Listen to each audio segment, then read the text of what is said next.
So this is the Comfort Inn on Kingston Pike in West Knoxville. This is a tumbled stone overlay and stamp. The colors match the stacked stone on the building.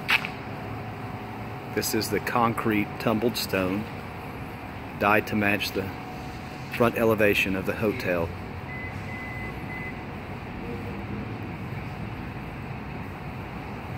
This was done by Revolution Concrete.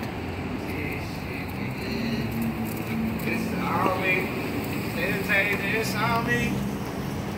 You should go from this side. This ain't a good side. We ain't really done on this side. When you get a good side, we got done in the middle.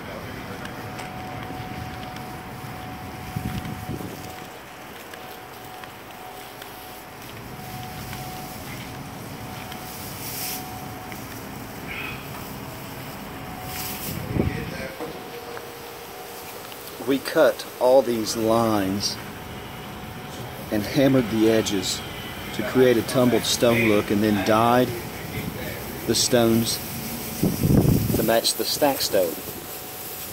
Stained the sidewalks.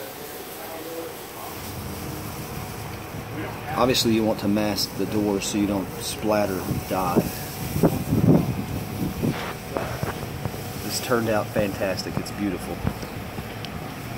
Blow people's minds. Again, this is Revolution Concrete in Knoxville, Tennessee. Concrete stamping, concrete overlays, and epoxy finishes.